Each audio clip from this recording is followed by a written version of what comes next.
Hello and welcome to episode 7 of the Weekly AI Yap, where I'll be going through this week in AI, the news, and kind of my general thoughts on it. And so this week there haven't been any bombshells being dropped, like there's no Claude 3.5 Opus or like GPT-5 or Llama 4 or whatever. But, there's news on the Llama 4 front. But there's a few different models that kind of illustrate, I think, some of the general directions the field is going to go in, right? So you have the new small LM from Hugging Face that's effectively taking an LLM and making it, not taking an LLM and making it small, like training a really tiny LLM that's really small and it's kind of capable of doing a lot. There's the new Omni parser from Microsoft that's effectively allowing you to connect LLMs with the external world a lot more. There's the Minecraft playing model from Oasis, and that's just kind of like, hey, instead of, having a game engine, what if you just have every you just give a model the previous frame, your inputs, and it will generate the next frame and whatnot. And then what you also have is some robotics type stuff from Meta. And also they've released some information about Llama 4. Right? So it's a pretty busy week on the open source type front, but there's nothing super crazy happening on. And I'm also not going to talk about the OpenAI Reddit AMA because nothing new is actually shared there. Right? It's just walking speak, whatever. And so the first thing I'm actually going to talk about is small LM 2, right? So this is from Hugging Face. They've released small LM previously, where they trained a very small LM on like FineWeb, Edu, and whatnot. So they're open source. So they open source data sets, and then they train a model on that data set, right? And so this is the next iteration, right? So they have a new data set that they're going to open source probably sometime next week. And they've trained an LLM on it, and a really small LLM, and it's best in class for the size groups, right? And this is actually the first one where they actually compare against Quen, right? So this is how you know they're kind of trustworthy, because they're actually willing to say, hey, this is us against Quen 2.5. And of course, Quen 2.5 had much larger overarching goals than just, let's make a small LLM really good, right? But like the small LLM from Hugging Face is, in essence, let's make a small LLM as good as possible.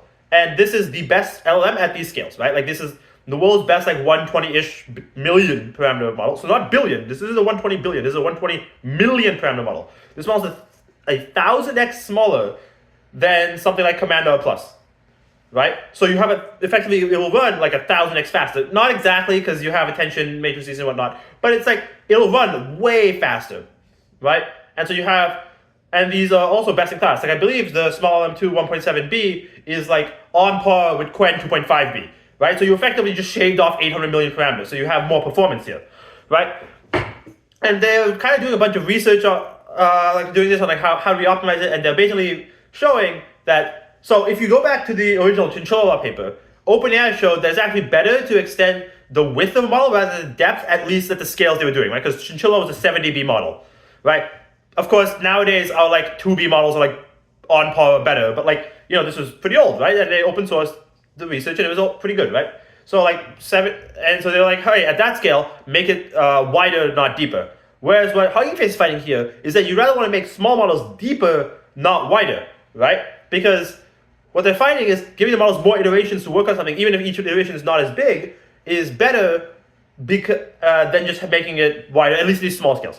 Once you scale up the model to much larger sizes, you'd want a lot like wider layers, right? And so there's at some point where like for a given number of parameters, there's some optimal point, right? And so nobody's really done too much research on like finding the optimal point and all that, right? But this is actually, I think, one of the big things that open source AI is doing is just pushing smaller, right? Making smaller and smaller and smaller models, right? Because like here's the thing, right?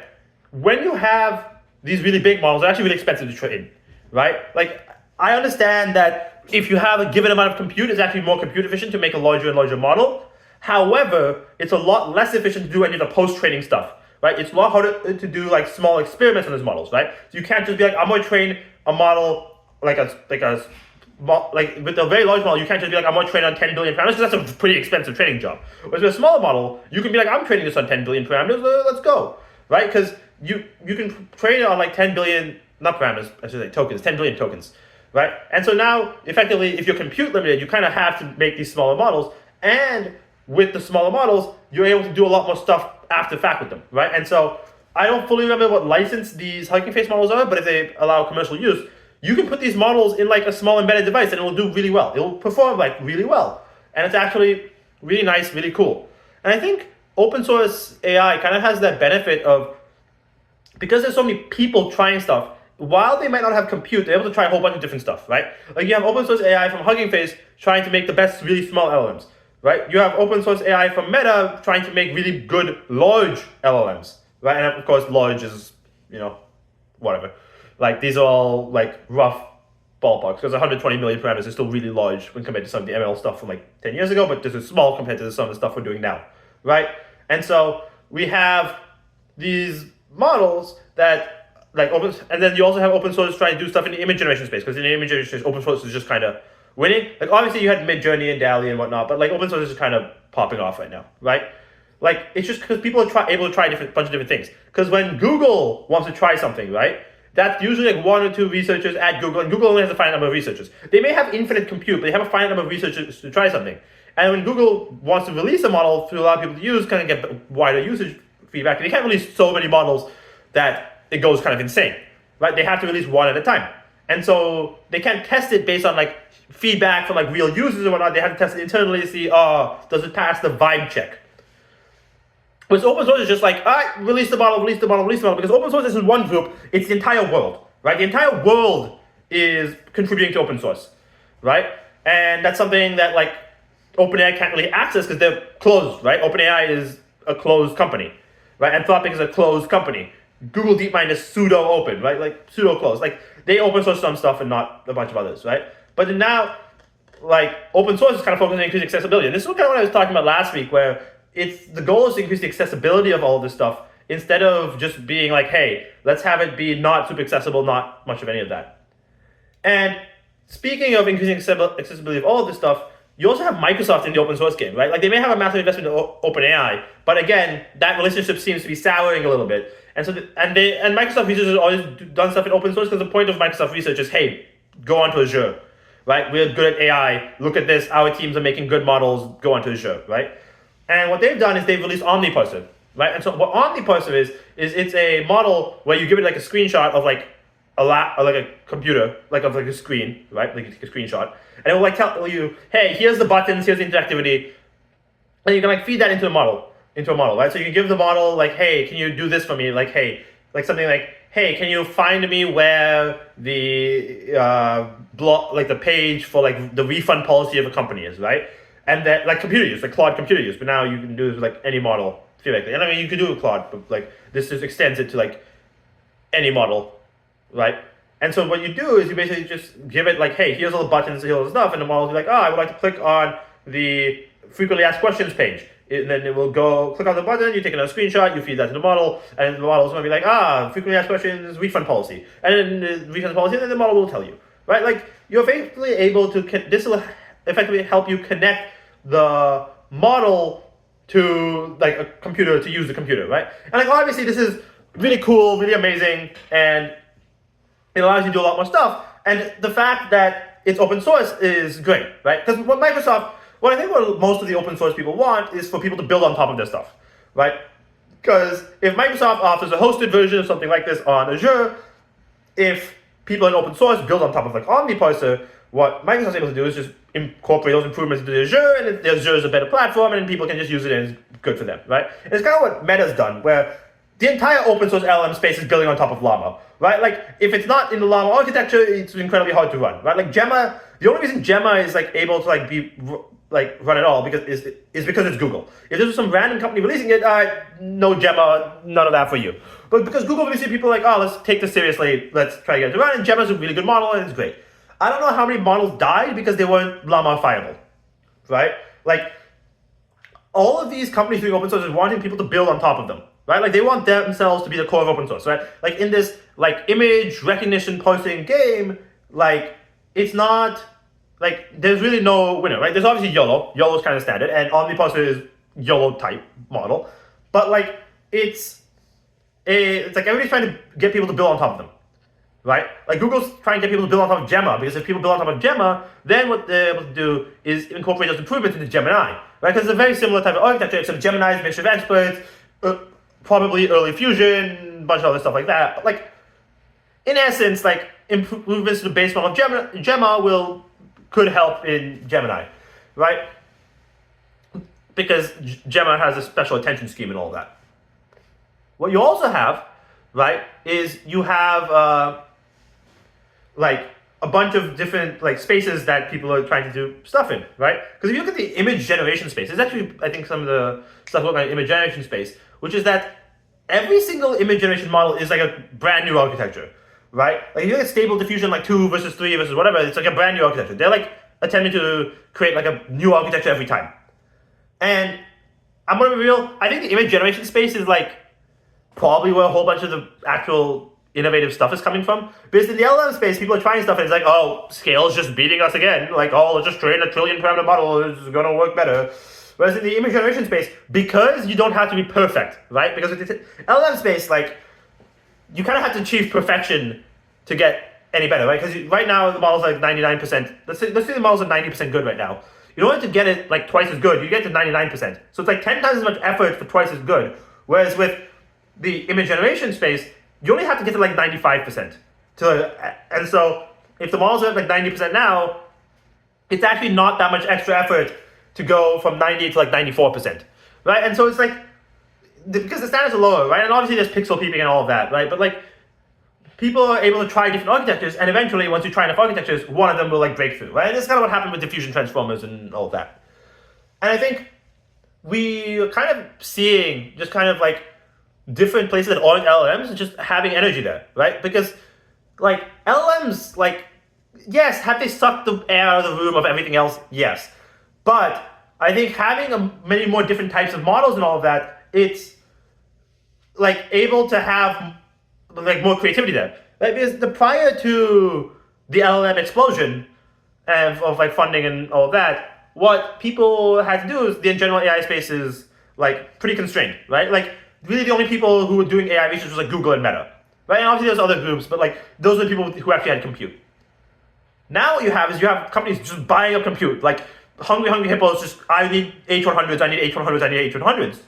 But then now they have more compute, and if they're not really doing a crazy amount of LLMs, they can now allocate some of that to non-LLM research, right? And I think LLMs, while they may have sucked the air out of the room in terms of how much percentage of effort is going into them, I think they've allowed these other types of models to kind of exist. And obviously the LLM people, they're trying to make general intelligence, right? Like they're all trying to make artificial general intelligence. But like the thing is, the other types of models, you're able to get way more like creativity going into them. And I think quite a lot of researchers want to work there, right? They want to be creative with these models. They want to like build something new. And I think LLMs are just kind of, they're like, you know? And of course, there's also the one that's going viral on Twitter. There's Oasis, which is basically, it's a Minecraft playing model, right? So if you remember Game Engine from Google, which played Doom, or the CSGO model, I forget what that one was called, where it played CSGO, where basically what it is you take all the pixels on a frame, and then the keyboard input of the person, and you have you get a model to generate the next frame.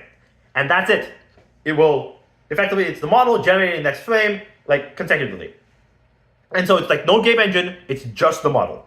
And I think this is really cool tech. It's cool tech. It's you can get some really trippy stuff, but like I think fundamentally, like, it's a cool way to do stuff that allows you, like, I'm not going to say this is going to replace gaming, because it's not, right? Fundamentally, this tech is not, right? Like, but like what it allows you to do is it allows you to have effectively goals, right? Like this effectively allows people to like hone their skills on here and then put it in other places, right? Because you have a ton of game training data, like we're given a frame and the like conditions of the inputs, you generate the next frame.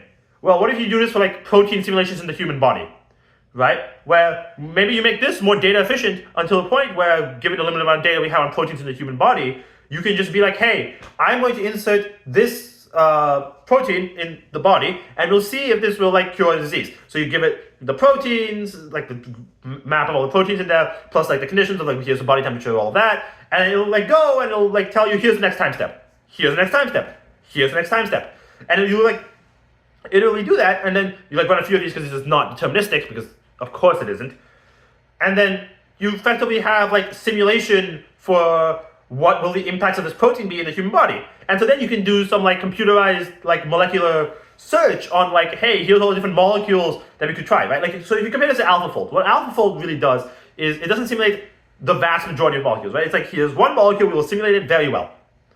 what this will allow you to do is simulate a whole bunch of molecules very well, right? And so what you do is you effectively take this theoretical protein, like this molecule simulation model, and you're just like, hey, here is one thing that we know works, but there's a few side effects, right? Like take this drug, it's like, hey, there's a few side effects to this. Can you let's try like a bunch of different things overnight, right? Like you set up, you say, hey, here's 10,000 different modifications on the same base drug, because you know that base drug works.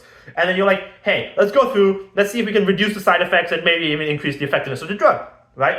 And then you go through and then it will say, hey, here's ones that make it better, here's ones that make it worse. And then now you have like effectively a drug optimization algorithm, right? Where you give it a drug, try a different bunch of stuff, and then it'll come back and it's like it's an optimization thing for the drug. And that's, I think, a really cool use of this tech, right? Where it's like, hey, while they are trading on games right now, that's where the data is easily accessible. That's what gets the clicks, so you get investors and all of that. You can use this knowledge to then go and make like drug discovery like algorithms, right? Because if you look, right, like Google's AlphaFold came out of image generation research, right? Like people were like, hey, how do we make images? Then they came up with diffusion, and diffusion was a really good thing. And they're like, oh wait, we can use this for like folding proteins. And I think all of this tech these are all just stepping stones to make. Obviously, the LLM people are going for general intelligence, but all of these other people are like, it's just stepping stones. Like, hey, here's different tools in the toolkit for how we can do stuff, right? And so if you look at, say, OpenAI Sora, and how they did video generation, which is like obviously people had done it before, but like the way they did it was they took the two tools. They took transformers, diffusion, they're able to tokenize video, and then put them together, and then there you go, diffusion transformers for video, and there's Sora. And obviously train out like insane amounts of data and all of that, right? And like effectively we're getting more tools in the toolkit, and if you were able to put them together well, what we're able to get in the end is effectively just like a better like ability to like solve all these problems, right? And I think, because here's the thing, right? All of those problems that people are trying to solve, and they're like, oh, AI is going to solve this in the future, they're all training data limited, right? What we've unlocked now is the ability to train on infinite data, right? And like, sure, the data may not be infinite, but like, this model is trained, you can just get all the Minecraft videos from YouTube, download them, you can train on all of that, and it's like, great, amazing, right? Like, you have effectively all the training data in the world, and like same for text, right? You have all the training data in the world, quite literally, and for all the stuff people want the models to do, it's like there's not that much training data. There's not a crazy amount of stuff you can do there. And I think this is a pretty good segue into our next one, which is Meta's Fair's new robotics, like touch sensing type of algorithms, right? Where they basically have like vision-based touch sensing and like being able to like detect like stuff like that for like robots. And obviously there's not that much training data for that. There's not as much training data. But what Meta is able to do is they basically generated training data from this, and they're able to use a whole bunch of this technology that we've come up with to effectively in this robotics type space, right?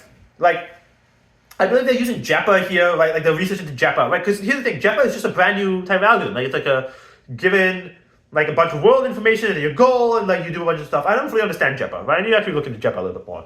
But like it's a Yann LeCun's big thing of that's how AGI is going to happen, right? And I think they're using all of these tools in the toolbox, and they're making different models, and they're using the models to do stuff in the real world, right? They're effectively doing all of that in the real world with like basically doing all this stuff, right? And I think that's kind of where the tech is going to go, right? And like as much, like obviously people are like, oh, general intelligence. I think that's just a pie in the sky that's like, we're never going to reach it because the goalposts keep shifting, right? Because if you go all the way back and you look at a Turing test, right? Like it's never gonna, like Alan Turing came up with the thing of like, hey, you can't distinguish a human from a chatbot, like it's general intelligence. And we've hit that. We've hit that with like probably like GPT-2. GPT-2 maybe not, but like GPT 3.5 of course. Like we've hit general intelligence from like a Turing test perspective. What we haven't hit is general intelligence from the modern perspective. But then you go forward like 5 years, and then it's like, hey, this is general intelligence from our current perspective. But for them in the future, it's like, this isn't general intelligence. It has all these limitations. We gotta solve these problems. And it's like AGI is just a pie in the sky dream And it's very much like hey, is this even possible given the fact we don't actually know what it is, right? It's like coming up with the idea of hey, is AI conscious? Is it all that? It's like, that's not the point. That's not the point of most of this. And obviously, there's people saying, hey, I want to make AGI, I want to make AGI, I want to make AGI, but again, that's pulling the air from the room. And the thing is, obviously, AGI, people, how do I say this? It's all of these people who are actually doing research in non-LLM or image generation or whatever spaces, they're effectively doing what I'm going to call pure AI, right? They're effectively doing hey, let's take this technique we have and let's try and make it useful. Let's take the stuff and let's use it in places, right? So maybe that's applied AI, right? Whereas these LLM, AGI people, they're hey, let's do, let's just try to go for this pie in the sky goal. Anthropic is just hey, you guys gotta regulate this, you gotta regulate this. And it's everybody's using AGI as the boogeyman to try to be hey, regulate it, or give us a mode, a regulatory mode, or all of that. And I think it's just people are losing their minds, dude. They're just losing their minds at AGI and all of that. And it's chill, relax. You got, the space has got to chill. And I think with that, I want to end today's episode. Thank you all for watching. I hope you have a good day. I will see you guys in the next one next week. Goodbye.